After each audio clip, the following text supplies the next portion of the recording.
Hello everyone, I am Himanshu Vasnani presenting in front of you new lecture in my series. The subject name is Non-Destructive Evaluation and Testing, code ME419, and today I am discussing about the topic, an overview of the subject and the factors influencing reliability of NDE. NDE stands for Non-Destructive Evaluation. Okay, so the basic objective of today's lecture is to give you a basic understanding of what is about destructive testing and non-destructive testing, to know the applications of NDT and the various factors influencing reliability of NDE. And after the lecture, you will be able to understand the basis of NDE. You will have knowledge of differences between the non-destructive and destructive testing, and know the applications and the factors influencing the reliability of NDE. So first of all, let me tell you what is NDT. NDT stands for non-destructive testing. Some people say non-destructive examination, some say non-destructive evaluation. These all are same. These terms all are same. Okay. Basically, non-destructive testing or non-destructive evaluation. It is a wide group of evaluation techniques used in science and industry to evaluate the properties of a material, either a component or system, without causing damage. The ah, this technique is basically giving you a feature that for evaluating or for knowing the properties of a material or whatever inside in the detail you want for the material. This will provide you all the features, but in this case, you don't have to damage the workpiece. The workpiece will remain undamaged. So this is somehow a very good option, and nowadays in the industries, this kind of testing is getting uh, very famous. People are using this technique because there is a slight difference between what I'm going to tell you. Suppose you are producing 1000 parts, and out of those 1000 parts you are taking 5 parts for testing. So 5 out of 1000 is a very negligible number. So you can do test. If the parts get damaged, you can easily evaluate that.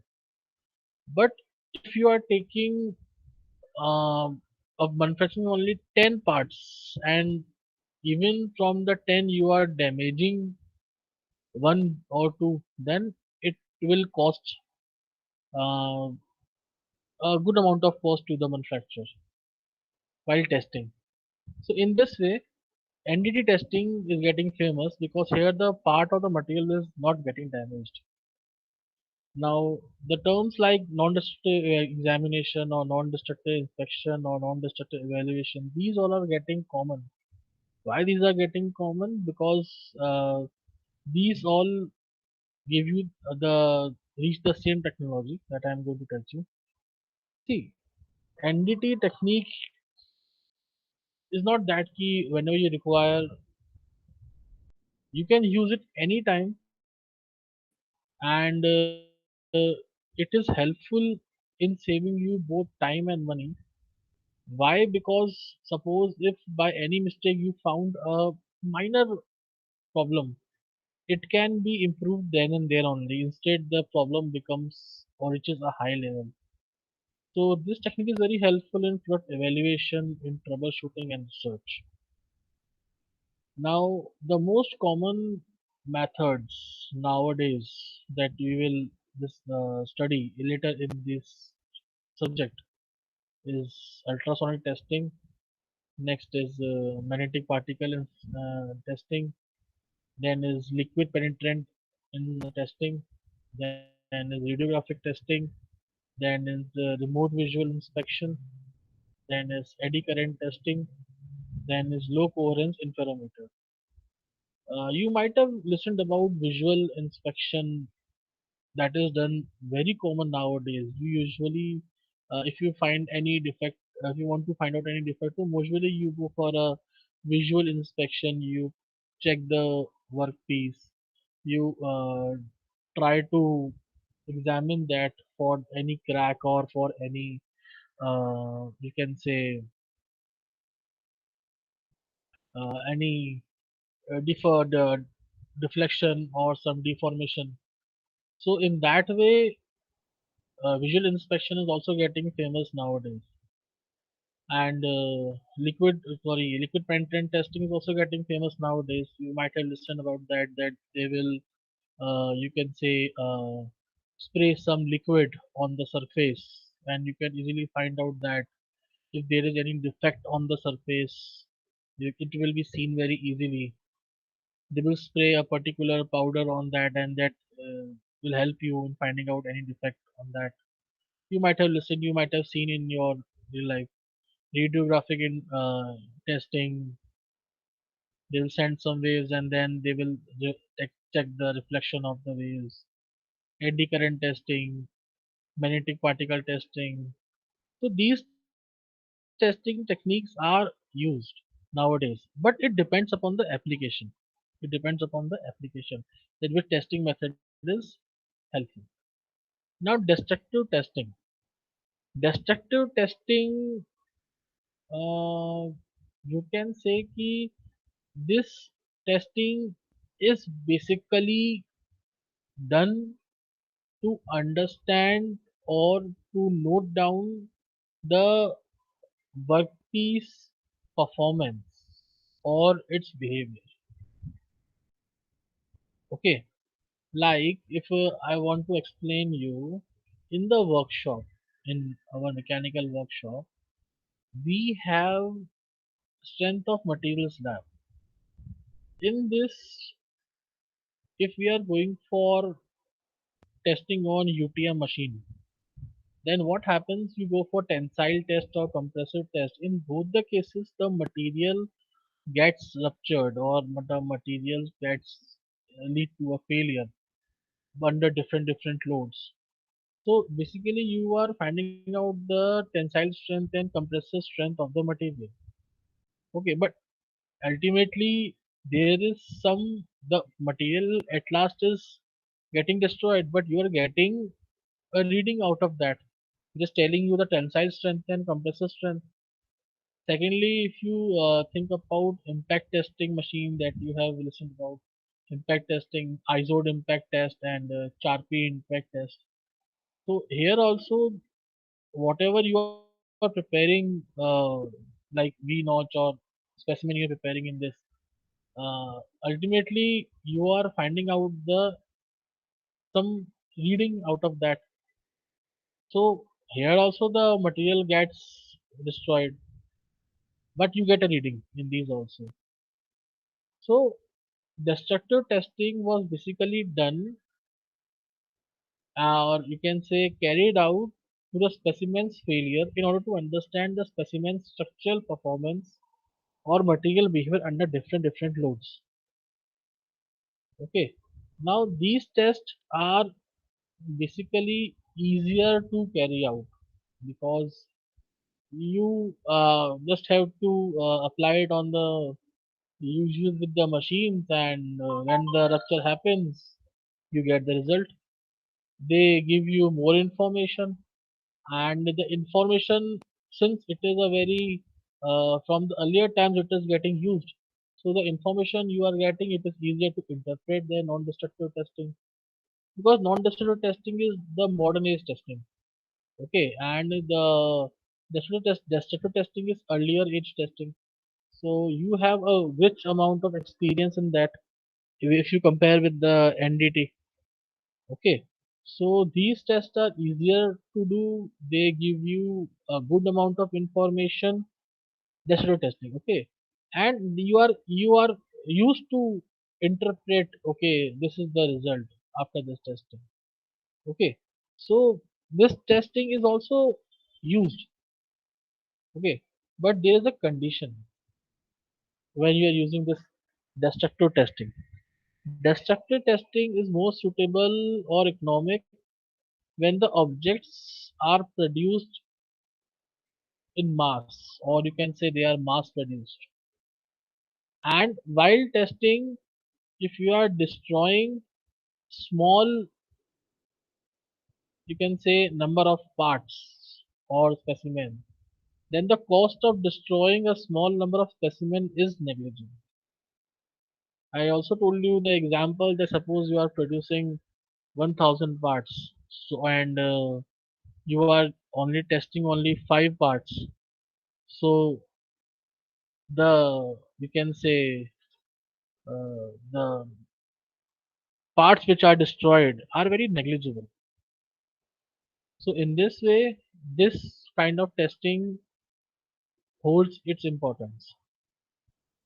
Whereas in NDT testing, this NDT testing is used, non-destructive testing is used only where you cannot destroy the part. You have produced very less number of parts, so you cannot take the chance of destroying it because it will lead to some cost. Then again, when it comes to restorative testing, it is usually not economical to do restorative testing only when a few items are to be produced. Yeah, this is the condition that I told you also. So I hope you have understood the major difference between both the testings. That what is the basic difference between NDT and DT, net non-destructive testing and destructive testing. Now you also might have seen uh, in wide areas like suppose um, in railways, if you go for the railways, okay, you have seen there is an engineer who is regularly inspecting the rails in particular areas. Why they are doing inspection there? Because they know that if some problem there occurs, the results are not good because it will disturb the functioning of the rail wagons. Okay, so in that case, what happens? There they use ultrasonic testing to find out any defect is there or not. So like this, there are wide applications of non-destructive testing. Okay, like there the non-MDT is used in a variety of settings that covers a wide range of industrial activity, and the new technology that is being found nowadays, the new methods of NDT, they are now regularly being practiced, and there is, you can say, um, increase in the number of, you can say, tests that are being done in order to increase the experience and get the better output. And non-destructive testing methods are routinely applied in industries where the failure of component would cause significant hazard or economic loss. And I told you, like in railways, they regularly check the rails for inspection. And another example, if you want to understand that, like in industries where pressure vessels are there, so there they usually check that if there is any leakage or not, and like in pipes where gas is going flowing through it, they regularly check for it because they know any leakage will lead to some hazards. And not limited to gas, it can go with the liquid also. It can go with the liquid flowing through the pipe. It will go for that also, not the thing. Then building structures, they check the stability of the structure using these NDT techniques so that it may not break down.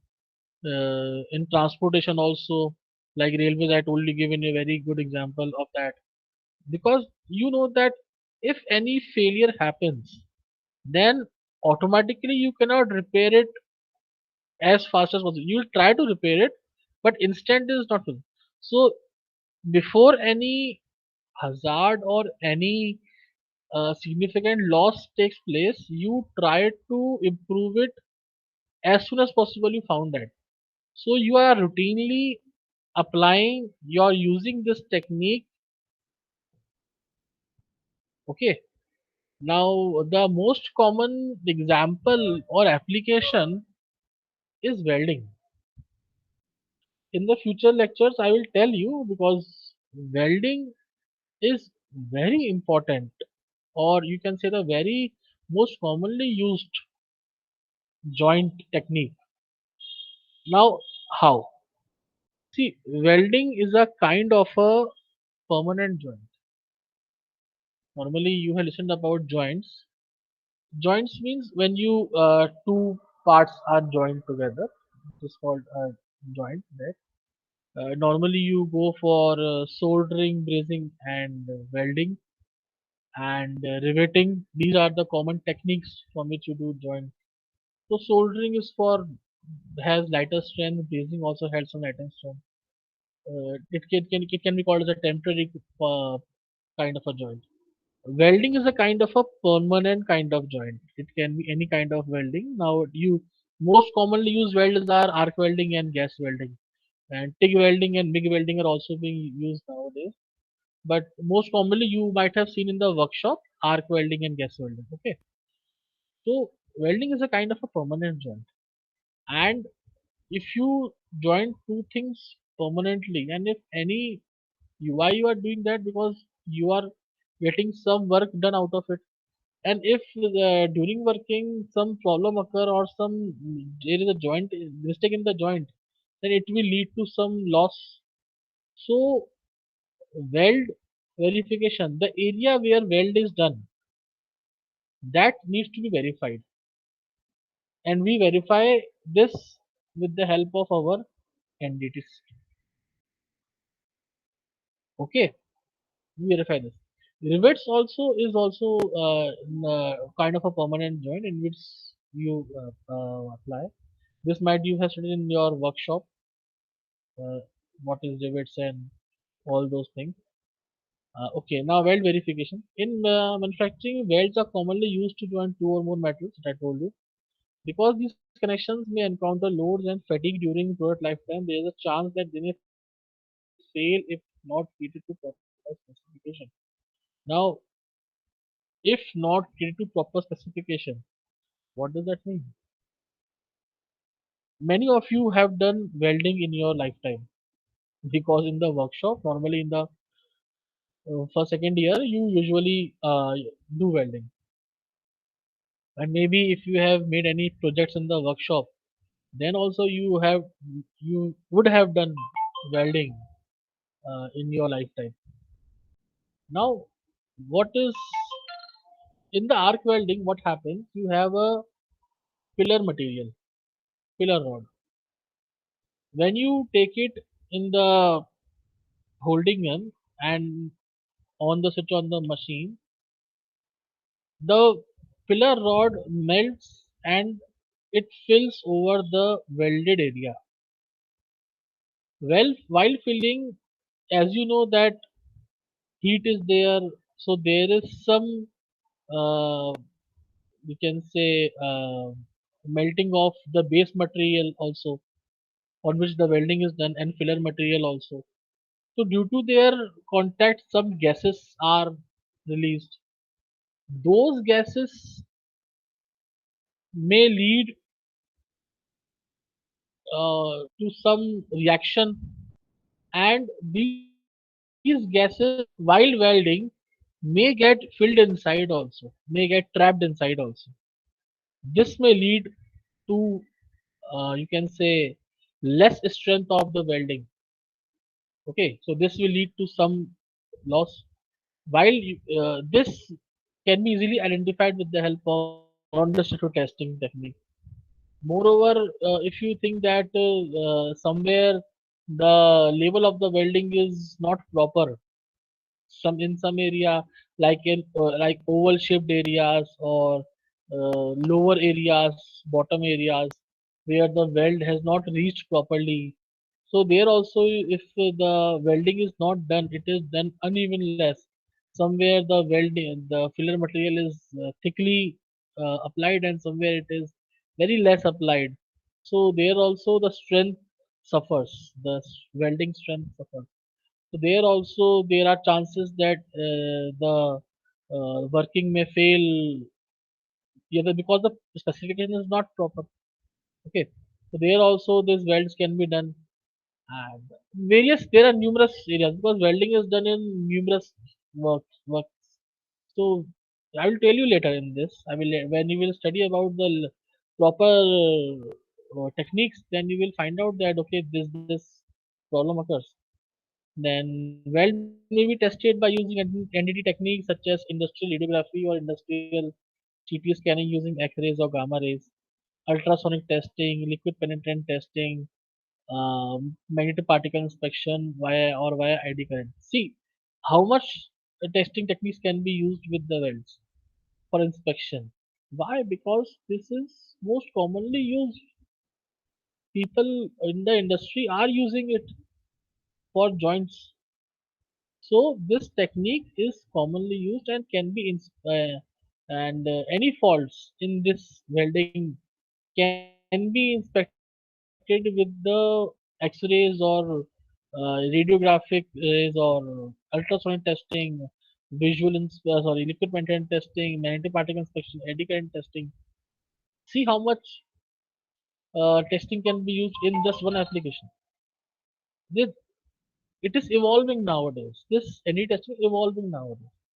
In a proper weld, these tests would indicate a lack of cracks in the radiograph, show clear passage of sound through the weld and back, or indicate a clear surface without penetrant captured in cracks. Okay.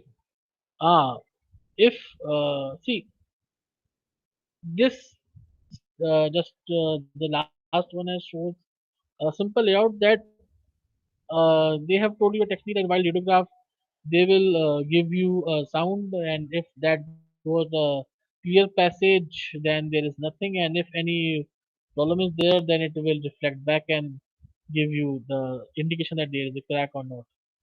Then apart from why weld was discussed too much because it is one of the most commonly used applications. I'll tell you in automotive also. On automotive, like this is also a good application. Automotive also welding is done. If you study about the body parts, the engines, you might have studied in your automobile engineering what is a frame, how frame is made, and how it is assembled. So you also might have seen that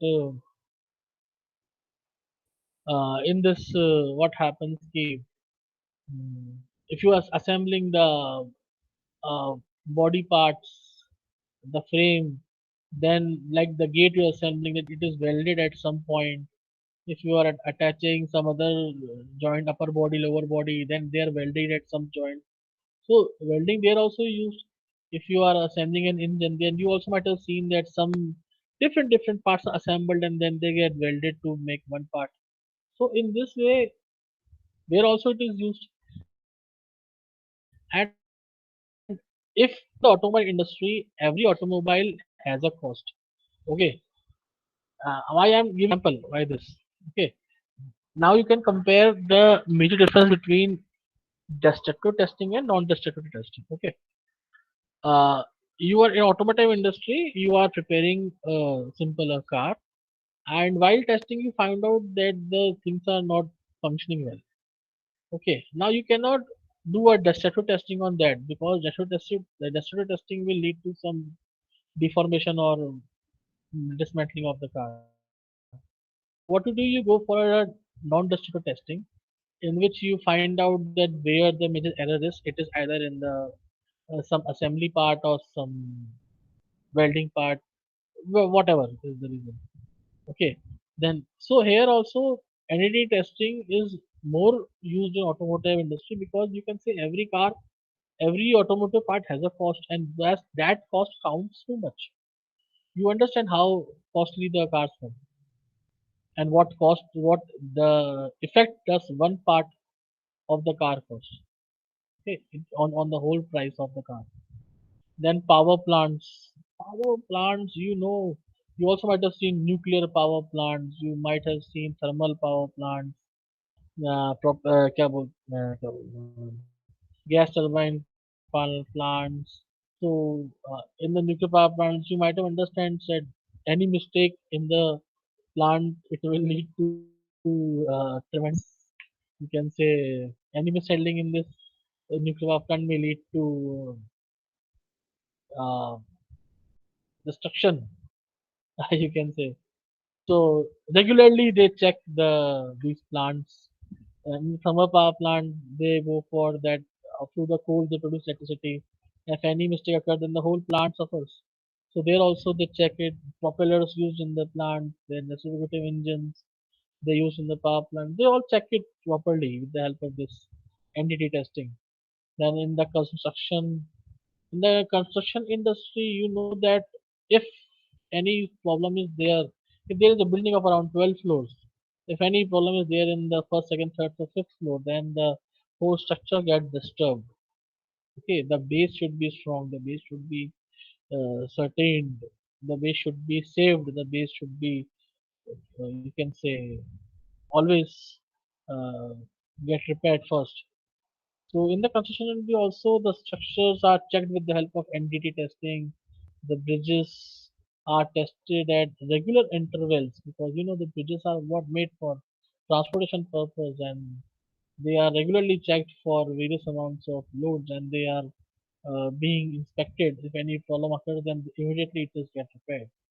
Then cover meters. These all things are important from construction point of view, and they are regularly checked with the help of NDT techniques. Then maintenance, repairs, and operations. Uh, See, when the term maintenance comes, then it comes for two kinds of maintenance. It is called periodic maintenance. One is called, uh, you can say, um, sudden maintenance. Periodic maintenance, you can say that at temporary intervals, like in 1 or 2 months, you try to go for maintenance in this. Okay. While in sudden maintenance, if any breakdown occurs, then you go for you can say sudden maintenance. So sudden maintenance may lead to heavy cost because it is unwanted. And periodic maintenance, if done periodically and with care, then uh,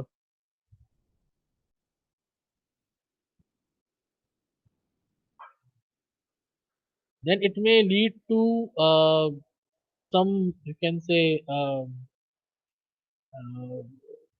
the cost will not affect you too much because it is periodically done. It may, like, suppose if a machine is working, if any part is working, then you can say that uh, the whole functioning will not disturb in periodic maintenance. Only the problem or the part where the problem is coming, it will get replaced. Okay, so this periodic maintenance has its own importance, and the industry 4.0 follows periodic maintenance. They respect the periodic maintenance thing. Yes, operations also it is done. Then for the manufacturing plant also, like their in the machine parts or in casting and forging, this is done. See, why casting entity is done. In casting, what happens? Ki, uh, you produce a part using casting, like permanent die casting method. Okay. Uh, if any casting is not soundly produced, what happens? The defect in the casting will affect the main part for which it is produced. Okay. So there and there only they usually check with the help of NDT methods that the casting produces good or not. In the forging also, what is forging? Forging is you heat the workpiece to a particular temperature and then you apply some force with the help of hammer or some external thing, and then you deform it into a new shape. Okay. Now, if any the new shape is okay, but while forging, if there any mistake happens or some internal cracks remain inside, because with the hammer you are impacting on the workpiece, if any internal crack uh, uh, comes, then what happens ki you are uh, bound to, you can say, reject that forging. So you usually check with the help of NDT method that if any problem is there, either it can be cured or not. Okay, in that case, dexterity testing cannot take place. In the industrial plants that I also told you, in the like industrial power plants, whether nuclear power plants, petrochemical plants, fabrication shops, mine processing. See, you can understand that how costly any mistake in mine processing can cause.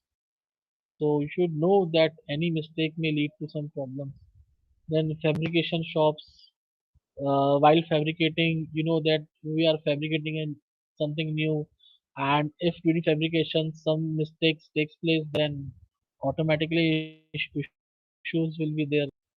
Then in the inspection programs, like in pressure vessels, storage tanks, boilers, heat exchangers, turbine bores, plant piping.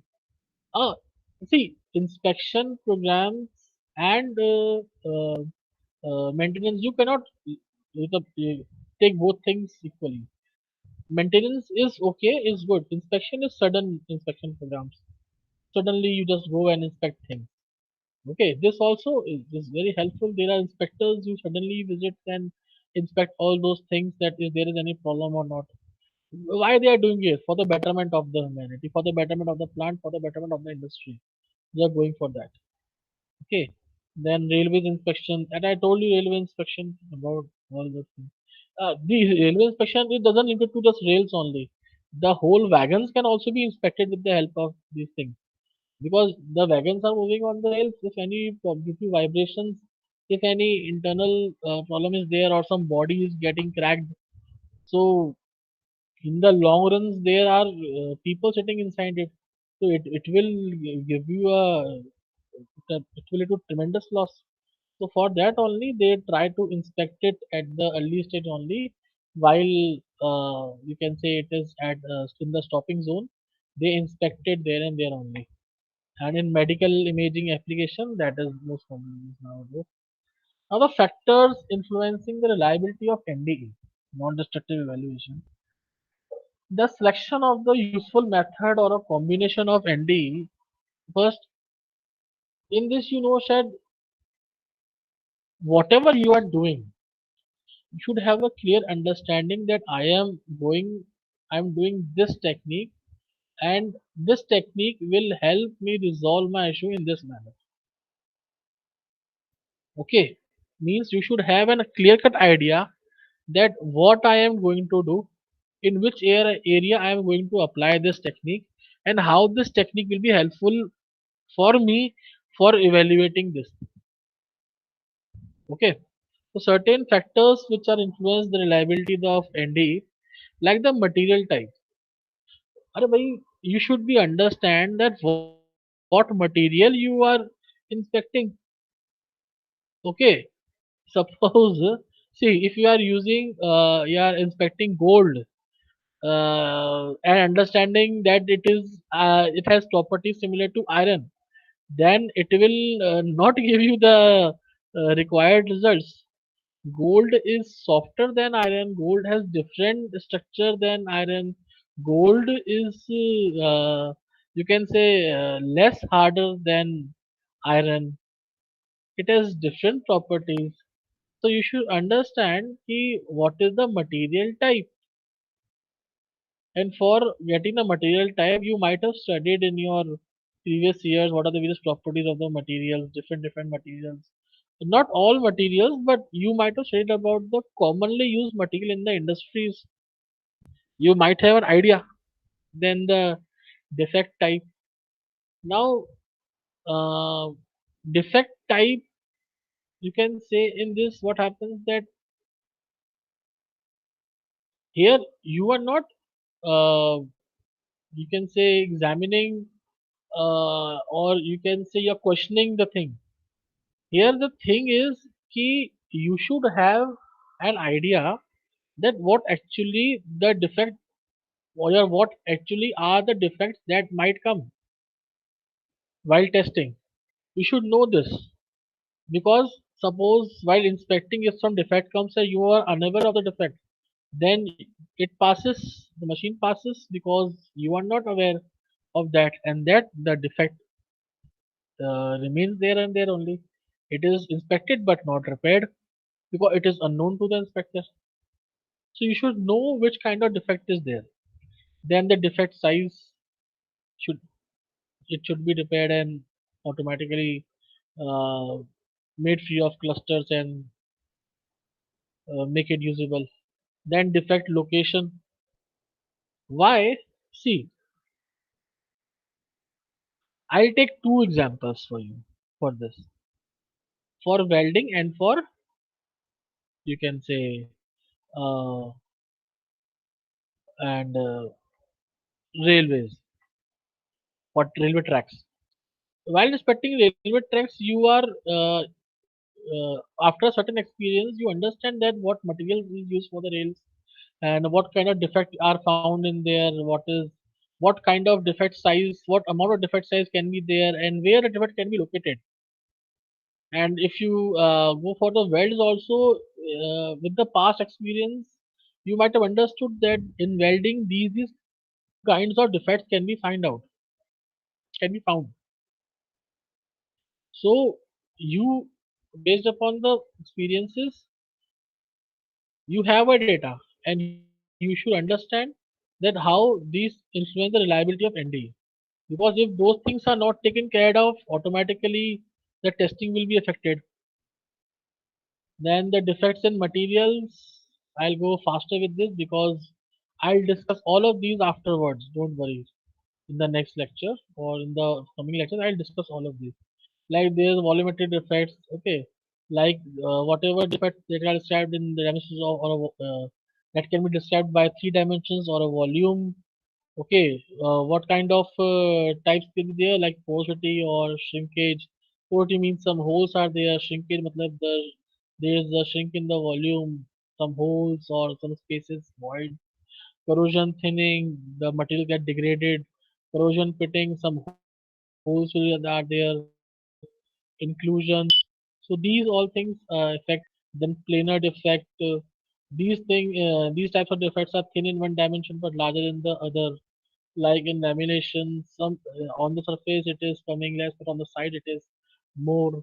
Lack of bonding, forging or rolling lap, casting cold shut. Matlab you have casted something, but at the end it has not reached completely all over the casting, and something is some thing is regular. Then grinding cracks, heat treatment cracks, fatigue cracks, stress corrosion cracks, welding cracks, incomplete penetration.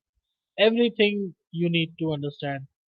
Then surface defects, like these defects are observed in the exterior and interior, and the techniques that are used like is visual technique, replica technique. You compare with the two simple replicate part, and then you are able to find out magnetic particle test, ultrasonic testing, and this also methods are used for this detection of flaws like magnetic field test, particle test, radiography, eddy current test, electronic testing, thermography.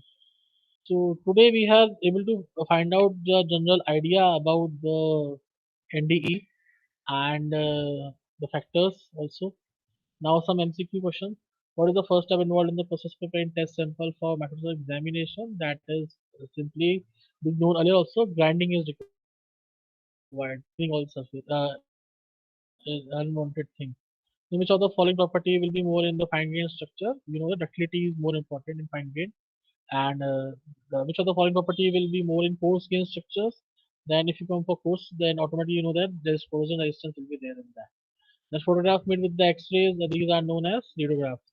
Then food industry use X-rays for sterilizing food. For They sterilize the food using X-rays. Then the next question comes out of the various defects found in the materials. These types of materials are described by three dimensions or a volume, different types of porosity, shrinkage, thinning, etc. The answer comes will be volumetric defects that I told you here also. And out of the various defects found in the material, these defects are thin in one dimension but larger in the two. This I told you right now also. This is called as planar defects. Okay. Then out of the various defects found in the material, these can generally observe interior and exterior use planar defect, surface defect. You just I discussed with you in there and there only. And in the ninth question, the in NDE and testing, these are those caused by factors not related to the principles of the testing methods or improper implementation of the method, like film damage, radiography, electrical interference. This is a false indication. This I have told you while doing it. Then in the last question, it is kind of discontinuity that must be investigated to see if it is rejectable. Okay, then it is called as a flaw. It is called as a flaw. So I've given you some questions also for that. And if you really want to, you can say go for a deeper study. You can go for a book that I given in the reference. That is NDE, Non-Destructive Test and Evaluation of Materials by J. Prasad and Krishnadas Nayak. Publisher Tata Magno. This is a very nice book which has all the contents that you need to study, that you require apart from the lecture, and it will give you in-depth knowledge of the subject, of the topics in the subject. And if you have any, till now I have tried to explain you all the things that I have seen in the lecture, and hope that all your doubts clear from my point of view. But uh, before anything, just remember one thing, that you should analyze things and try to understand that uh, why the that thing is done or happens. So analyze, and then only you will have an understanding that what is being done now. So thank you for now. Thank you very much.